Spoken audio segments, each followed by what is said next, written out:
I woke up from surgery expecting to heal in peace, but instead, I came home to find a stranger in my house.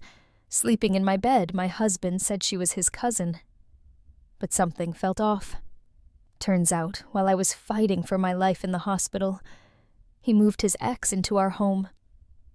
What I discovered next shattered everything. When I first opened my eyes in the hospital room, everything hurt, but I felt relieved. The surgery had gone well, and the worst was over. I just needed a few weeks of rest and healing. My husband Tyler had promised to handle everything at home. Just focus on getting better, he'd told me, kissing my forehead. I believed him. During the weeks in the hospital, Tyler visited a few times, but less often than I expected. He always had an excuse. Work errands or handling stuff at home. I didn't push. I figured he was overwhelmed, and I appreciated what I thought was his effort to juggle everything. But then little things started to feel off. One night during a video call, I noticed something strange behind him. A jacket hanging on our coat rack. Definitely not his. It was pink with fur trim. I asked about it. He laughed it off. Said it was his cousin Mandy's. She's just visiting for a few days to help out, he said. Didn't want you stressing about it. Cousin Mandy. I'd never heard of her. Still, I let it go. I was tired, medicated, and not in the mood to argue over a jacket. Maybe she was real. Maybe I just forgot about her in all the chaos. But then another detail slipped through. My neighbor, Mrs. Carter, texted me out of nowhere. Hope you're feeling better. Your friend seems nice. Been seeing her around with Tyler a lot lately, I replied, confused. What friend? She sent a photo she had taken from her porch. It showed Tyler standing in the driveway, next to a woman I immediately recognized. Her name was Vanessa, Tyler's ex. The same woman he dated for 3 years before me. The same woman who had once tried to accidentally message him 3 months into our marriage. I hadn't forgotten that. My heart sank. I called Tyler that night and asked again, "Who is staying at our house?" He sounded calm. I told you. It's my cousin Mandy. You're imagining things. You need to rest, babe. I didn't buy it. From that point on, I started watching more carefully. I asked Mrs. Carter to keep an eye out and let me know if she saw anything unusual. She agreed. A few days later, she sent me a short video. Tyler and Vanessa were outside laughing, sitting close, too close for cousins. In the background, I saw my dog, my garden, my home, and her in it. I wanted to scream. I called my best friend Lauren, who immediately said what I had feared. He's cheating on you while you're in the hospital. That woman is living in your house. That's not just betrayal. That's evil. I didn't want to believe it. Not yet. But then I remembered how Tyler had stopped answering calls after 9 p.m., how he avoided video chats inside the house, how the last time he visited me, he reeked of perfume. Not mine. I asked the nurses to speed up my discharge. I lied and said I felt better. I wanted out. I needed to go home and face whatever was happening. The day I returned home, I didn't tell Tyler I wanted to catch them off guard. Lauren picked me up from the hospital and we pulled into the driveway. Around 4 p.m., Tyler's car was there. So was hers. My hands shook as I unlocked the front door. Inside the house was clean, but different. New throw pillows. A new blanket on the couch. A woman's purse sat casually on the side table. Her shoes were by the door, heels red size 7. Definitely not mine. Then I heard laughter upstairs. I walked up slowly, every step fueled by rage and heartbreak. When I reached our bedroom, the door was half open. There they were, Tyler and Vanessa, sitting on the bed. She was holding a cup of tea. He had his hand on her thigh. They froze when they saw me. Tyler jumped up, "Babe." "You're home early." Vanessa just stared at me, then had the audacity to smirk. "Don't, babe, me," I snapped. "Get out of my house." Vanessa rolled her eyes and stood up, like she had every right to be there. "He told me you weren't coming home until next week, and you believed that? Gave you the right to move into my house," I shouted. Tyler tried to calm me down, saying things like, "Let's talk about this. I can explain." I didn't want his explanation. I wanted the truth. So I pulled out my phone and showed him the video Mrs. Carter sent. "You lied to me. You cheated, and you let her live here like she was your wife." "I don't need to hear anything else." His face turned pale. Vanessa stepped back. "I'm done," I said coldly. "You can keep the pillows. I'll be calling my lawyer." And I did that same day. Lauren helped me pack a few essentials. I stayed with her that night while I arranged everything. Divorce papers were filed the next morning. I wasn't going to spend one more day in a marriage, built on lies Tyler tried texting me later. Apologies. Excuses, please. He even said it wasn't that serious with Vanessa, that he only let her stay to help out. But I knew better. I was in the hospital recovering from surgery, at my most vulnerable, and he brought another woman, his ex, into the home. We built together, lied about her identity, let her sleep in my bed, wear her shoes on my rug, touch my things. No apology could fix that. The days after I walked out of that house felt surreal. I was staying in Lauren's guest room, surrounded by someone else's furniture, someone else's life, while mine had completely shattered. I couldn't sleep. I couldn't eat. I kept replaying that moment, walking into my bedroom and seeing my husband with his ex like it was the most normal thing in the world. I wasn't just heartbroken. I was humiliated. My phone kept buzzing. Tyler sent wall after wall of text messages, voicemails, even emails. At first, he was apologetic. I messed up. I panicked. I didn't want to be alone while you were gone.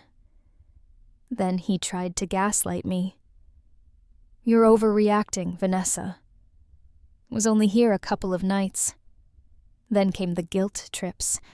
"You think this is easy for me, watching you go through surgery, being scared every day." I didn't reply. Not once. My lawyer helped me file for an emergency divorce petition. Given the emotional trauma and clear evidence of infidelity, we had grounds to expedite the process. Vanessa still had some of her things at the house, and apparently she'd been posting subtle photos on social media selfies. In my living room, pictures of her hand holding a wine glass on my patio. Lauren and I found her profile easily. And the captions, "New beginnings. Fresh start. Helping someone who needed me most." I wanted to throw my phone across the room, but instead, I documented everything I screenshotted, every post, every message, every voicemail. I wasn't going to cry in silence while they played house in my absence. If he wanted out, fine, but he wasn't going to rewrite the narrative. About a week after I filed, Tyler showed up at Lauren's door. I was sitting on the couch in sweats, eating dry cereal, when she looked out the window and said, "You're not going to believe who's outside." It was him. He had flowers, and a guilty, pathetic look on his face. I opened the door, but didn't step out. "You're not supposed to be here," I said coldly. "I just want to talk." He pleaded. "Please, just 5 minutes." I crossed my arms. "Say it from there." He sighed. I messed up. I didn't plan any of this. Vanessa called me after she lost her apartment. I was lonely. I thought you'd be in the hospital longer. I didn't think you'd find out like that. I stared at him. So you were going to keep living a double life until it blew up in your face. No. I was going to tell her to leave before you got home. I swear, I just didn't get around to it. I laughed bitterly. You didn't get around to it? Are you listening to yourself? He stepped forward. I still love you. Please, don't throw away everything we've built. I shook my head. You threw it away the moment you let another woman into our bed. Silence. You had a choice. Tyler, I was fighting to recover from surgery, and you were playing house with someone you should have blocked years ago. Don't talk to me about love. He tried again. You're angry now, but you'll calm down. We can fix this therapy counseling, whatever it takes. I already fixed it, I said. I filed for divorce. You'll be served any day now, and don't bother trying to contest it. I have everything documented. I closed the door. He stood there for another few minutes before leaving, and when I looked out the window, I didn't feel sad. I felt free. Over the next few days, I focused on myself. I started physical therapy to help my recovery. I went to therapy for my mental health, too, because what Tyler did wasn't just betrayal. It was emotional abuse. Through therapy, I realized something. I had been bending over backward for years in that marriage. I had ignored the red flags. The way he always stayed in touch with Vanessa, calling it friendly closure. The way he kept his phone face down, or brushed off late-night texts as work emergencies. I had convinced myself I was overthinking. I wasn't. Tyler had been emotionally cheating for a long time. Moving her into our home was just the final blow. About a month after I moved out, I ran into Mrs. Carter, my neighbor at the pharmacy. She gave me a hug and said, "I'm glad you're out of that mess. That girl was parading around your garden like she owned it." I chuckled. Well, not anymore. She's gone too. Mrs. Carter added last. I saw she packed her things in the middle of the night. I think they broke up. I raised an eyebrow. That didn't take long. Men like him never change, she said simply. She was right.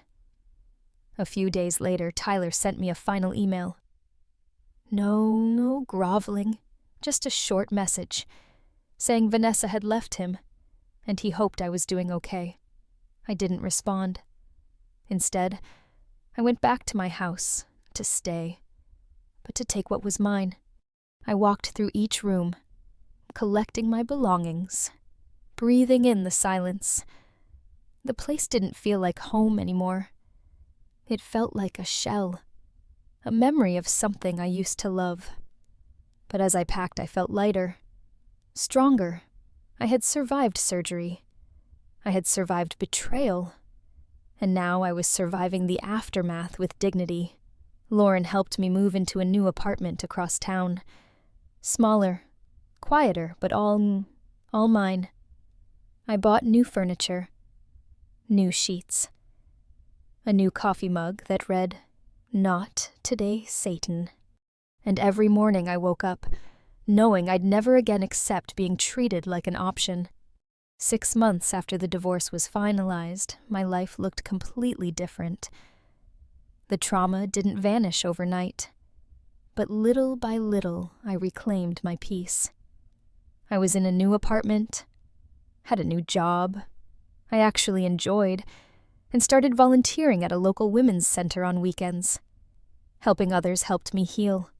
For the first time in years, I wasn't walking on eggshells. I was standing on solid ground.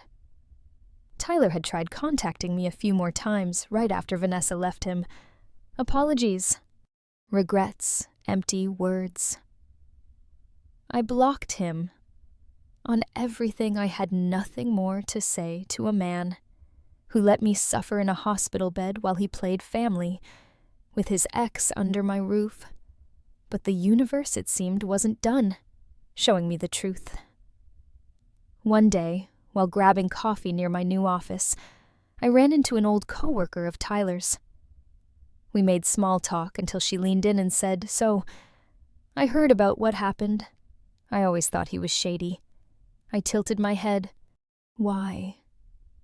She hesitated, then said, "Well, back when you were in the hospital, he told people at work that you'd be in there for months. He even joked that it gave him freedom. We all thought he was being sarcastic, but now..." I just nodded. There was nothing left to say. Tyler hadn't just betrayed me. He planned it. He saw my illness as an opportunity. That realization didn't break me. It confirmed that leaving him was the smartest decision I'd ever made. Around that time, I started journaling more seriously. Every memory, every red flag, every lie. I wrote it all down. It wasn't about holding on to pain. It was about releasing it. Putting it on paper so it would stop living rent-free in my head. One of the last entries I wrote was this: "He didn't break me. He revealed me. And now I'm not afraid to start over." That became my mantra. Not long after that, I was invited to speak at a support group for women recovering from emotional abuse. I told my story, every messy, painful, empowering part of it. And when I looked around the room, I saw tears, nods, and something even more powerful: recognition. Women came up to me afterward and said I thought I was crazy too. I stayed longer than I should have. Just like you. Thank you for saying it out loud. That moment healed something deep inside me. You see, when you're betrayed like that, by someone you trusted with your life, you don't just lose the relationship. You lose pieces of yourself, your confidence, your instincts, your voice. But slowly, I got all of those things back. And then something happened I didn't expect. I started dating again. Not seriously at first. Just coffee dates. Walks in the park. Real conversations. I told every man up front. I wasn't looking to fill a void or escape loneliness. If they couldn't handle a woman who had been through fire and came out stronger, they weren't for me. Surprisingly, a lot respected that. One in particular stood out: Ethan. He was kind, soft-spoken, and incredibly patient. On our third date, I told him about my past, the betrayal, the hospital, everything. He didn't flinch. Instead, he said, "What he did to you says everything about him, and the way you handled it.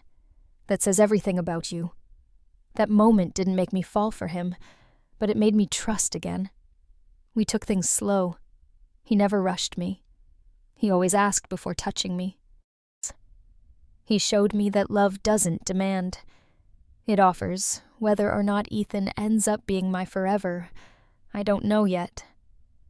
And I'm okay with that, because this time I'm not looking for someone to complete me. I'm already whole. And as for Tyler, the last I heard, he moved out of state.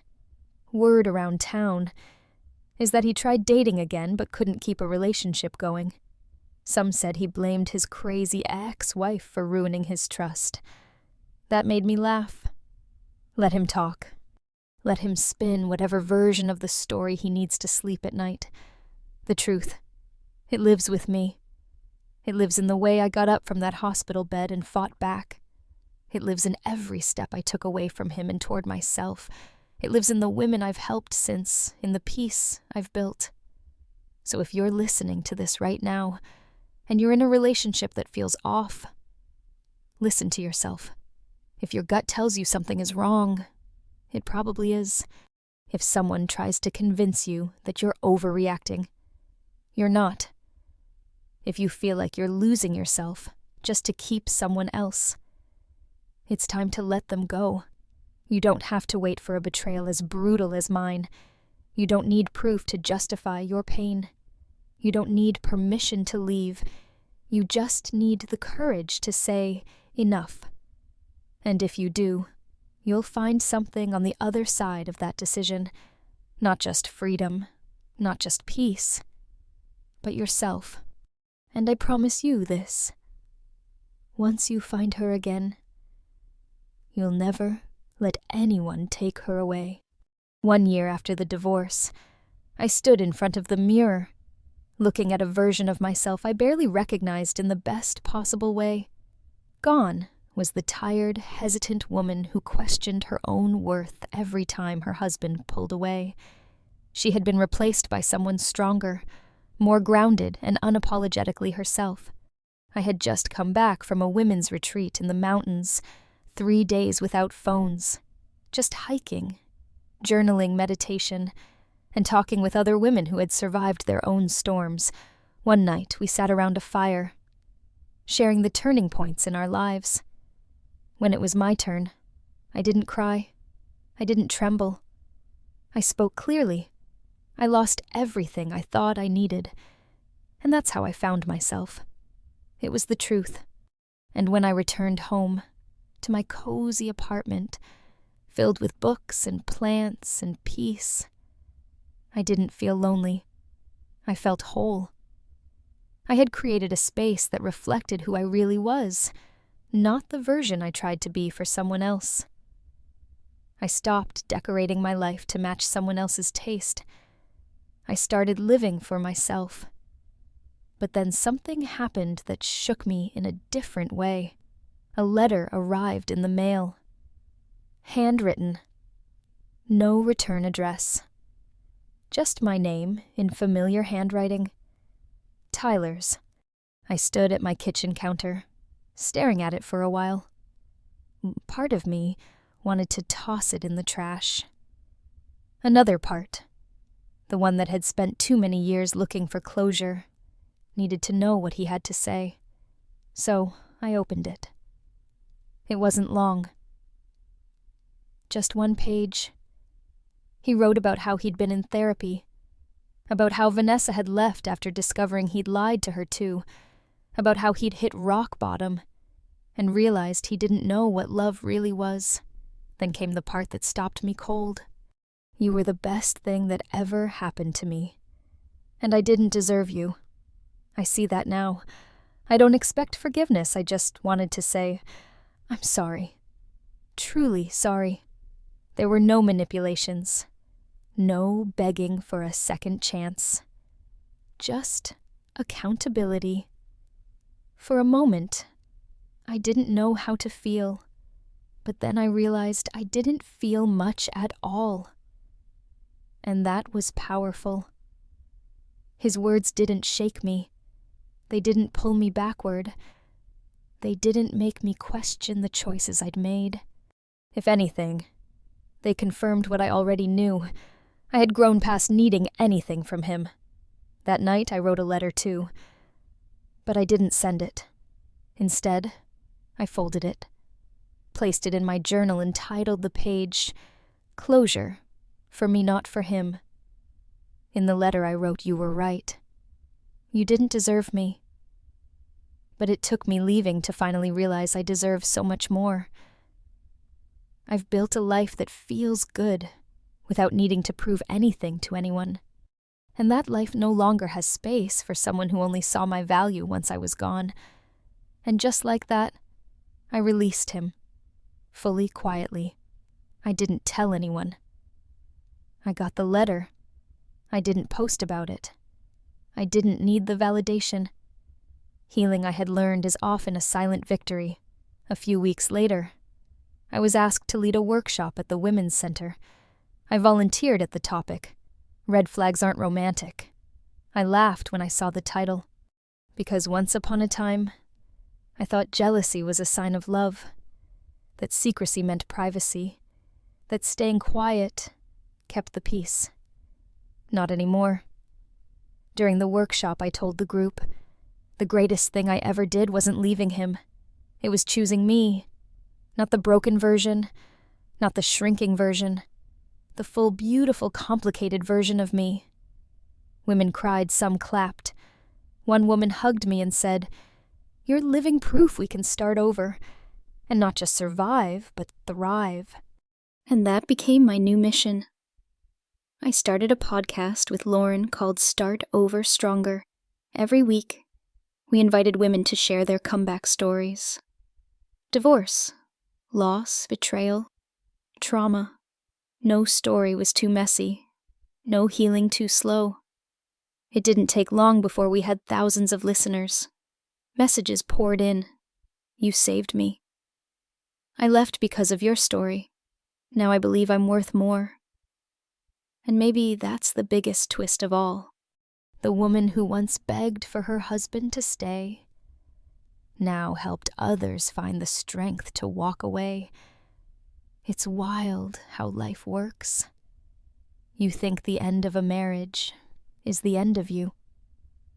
But sometimes it's just the beginning of the version of you that was always waiting to be born.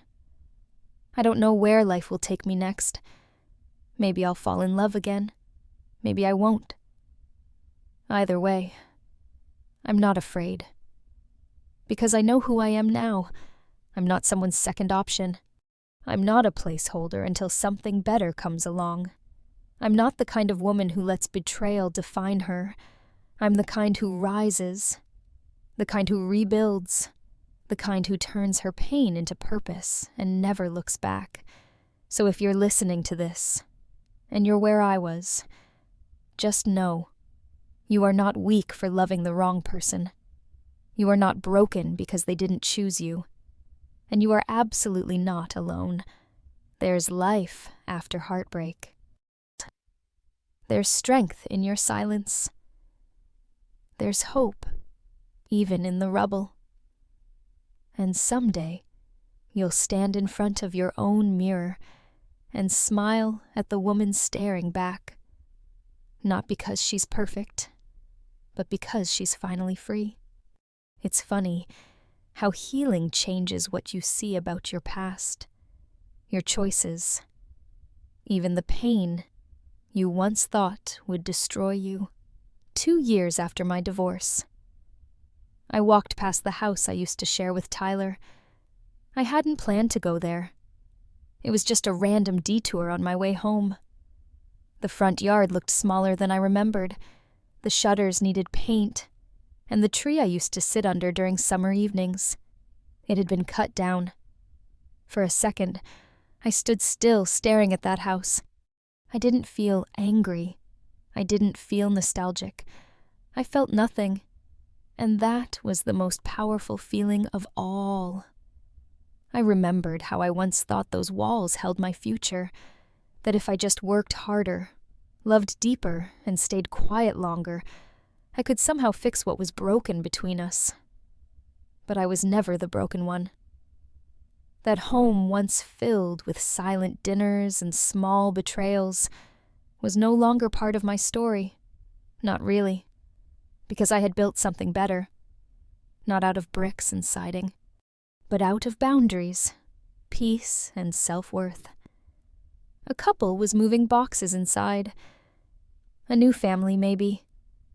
A fresh start. I hoped it would be different for them. I turned away and kept walking. That night I lit a candle in my apartment and played soft music while cooking dinner for one. And I didn't feel alone. I felt abundant. I had become someone who enjoyed her own company, who no longer needed external validation to feel valued. Later, I pulled out the journal I'd started in the hospital and flipped to the last page. There I wrote, "I forgive the girl who stayed too long. I celebrate the woman who finally left, and I honor the version of me who chose peace, no matter the cost." I closed the journal and placed it back on the shelf. I didn't need to keep writing in it anymore. I was no longer documenting survival, I was living. A week later, I got a message from one of our podcast listeners.